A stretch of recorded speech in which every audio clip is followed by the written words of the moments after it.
Assalamualaikum warahmatullahi wabarakatuh. Kembali lagi di channel AM Project. Kali ini kita akan membahas tentang Undang-Undang Omnibus Law atau Cipta Kerja yang telah disahkan oleh DPR pada hari Senin tanggal 5 Oktober 2020. Undang-Undang Cipta Kerja ini atau Omnibus Law terdiri atas 145 bab dan 174 pasal, di mana di dalamnya mengatur mengenai Undang-Undang Penataan Ruang, Undang-Undang Pengelolaan Wilayah Pesisir dan Pulau-Pulau Kecil, Undang-Undang Kelautan, Undang-Undang Geospasial, Undang-Undang PPLH, Undang-Undang Bangunan Gedung, Undang-Undang Arsitek, Undang-Undang Perikanan, Undang-Undang Perkebunan, Undang-Undang Varietas Tanaman, Undang-Undang Sistem Budidaya Pertanian, Undang-Undang Ketenagakerjaan, dan masih banyak undang-undang yang lainnya yang ada di Undang-Undang Cipta Kerja ini. Undang-Undang Omnibus Law atau Cipta Kerja ini banyak ditolak oleh masyarakat, mahasiswa, dan dari kalangan serikat buruh. Sumber dari media sosial ada beberapa alasan kenapa Undang-Undang Cipta Kerja ini banyak ditolak. Mungkin yang pertama adalah Undang-Undang Omnibus Law ini atau Cipta Kerja ini banyak memperburuk hak perlindungan buruh perempuan.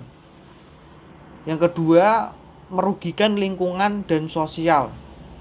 Kemudian yang ketiga, semakin rendahnya komitmen pemerintah dalam melindungi sumber daya alam, hutan, lahan, dan laut di Indonesia. Yang keempat, Undang-Undang Omnibus Law atau Cipta Kerja mengindikasikan kemunduran dalam pelaksanaan prinsip pembangunan berkelanjutan dan berwawasan lingkungan yang seharusnya melandasi perekonomian nasional sesuai Undang-Undang Dasar 1945. Kemudian yang kelima, tidak melindungi rakyat. Yang keenam, Undang-Undang Omnibus Law atau Cipta Kerja ini memiliki kemungkinan membuat buruh semakin miskin dan memudahkan PHK dan menurunkan daya tawar buruh. Yang ketujuh adalah rentan diskriminasi.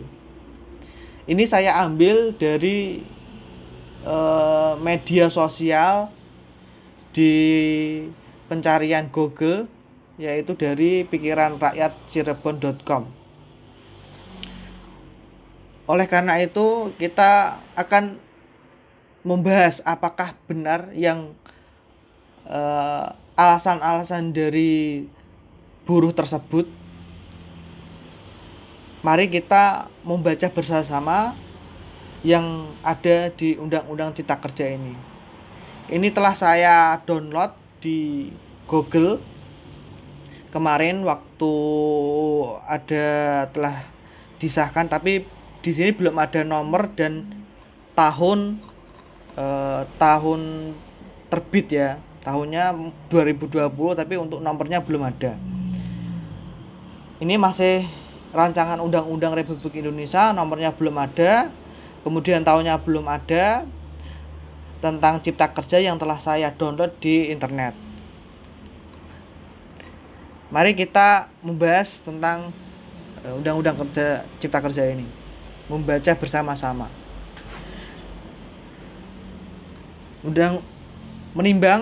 Presiden Republik Indonesia menimbang bahwa untuk mewujudkan masyarakat Indonesia yang sejahtera, adil dan makmur berdasarkan Pancasila dan Undang-Undang Dasar 1945, perlu melakukan berbagai upaya untuk memenuhi hak warga negara atas pekerjaan dan penghidupan yang layak melalui Cipta Kerja. B.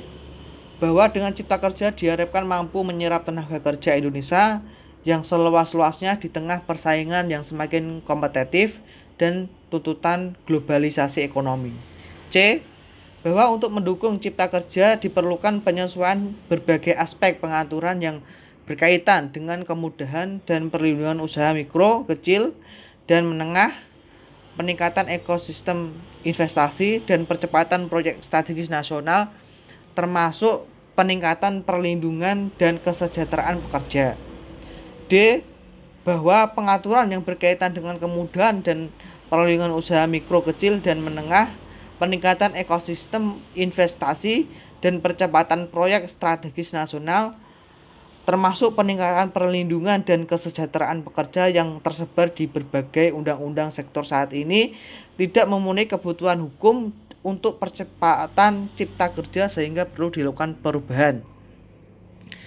Bahwa upaya perubahan pengaturan yang berkaitan kemudahan dan perlindungan usaha mikro, kecil, dan menengah, peningkatan ekosistem investasi, dan percepatan proyek strategis nasional, termasuk peningkatan perlindungan dan kesejahteraan pekerja, dilakukan melalui perubahan undang-undang sektoral yang dilakukan secara parsial, tidak efektif dan efisien untuk menjamin percepatan cipta kerja, sehingga diperlukan terobosan hukum melalui pembentukan undang-undang dengan menggunakan metode Omnibus Law yang dapat menyelesaikan berbagai permasalahan dalam beberapa undang-undang ke dalam satu undang-undang secara komprehensif. Bahwa berdasarkan pertimbangan sebagaimana dimaksud huruf A, huruf B, huruf C, huruf D, dan huruf E, perlu membentuk undang-undang tentang cipta kerja. Mengingat pasal 5 ayat 1 dan pasal 20, pasal 27 ayat 2 dan pasal 33 Undang-Undang Republik Indonesia tahun 1945 dengan persetujuan bersama Dewan Perwakilan Rakyat Republik Indonesia dan Presiden Republik Indonesia, memutuskan menetapkan Undang-Undang tentang Cipta Kerja. Bab 1 tentang ketentuan umum. Pasal 1. Dalam undang-undang ini yang dimaksud dengan 1. Cipta kerja adalah upaya penciptaan kerja melalui usaha kemudahan, perlindungan, dan pemberdayaan usaha mikro, kecil, dan menengah, peningkatan ekosistem investasi dan kemudahan berusaha dan investasi pemerintah pusat, dan percepatan proyek strategis nasional. 2. Usaha mikro, kecil, dan menengah yang selanjutnya disingkat UMKM adalah usaha mikro, usaha kecil, usaha menengah sebagaimana yang dimaksud dalam Undang-Undang tentang usaha mikro, kecil, dan menengah. 3. Perizinan berusaha adalah legalitas yang diberikan kepada pelaku usaha untuk memulai dan menjalankan usaha atau kegiatannya. 4. Pemerintah pusat adalah Presiden Republik Indonesia yang memegang kekuasaan pemerintahan negara Republik Indonesia yang dibantu oleh Wakil Presiden dan Menteri sebagaimana dimaksud dalam Undang-Undang Dasar 1945. Pemerintah adalah Menteri, pimpinan lembaga, gubernur atau bupati atau wali kota sesuai dengan kewenangannya. 6. Pemerintah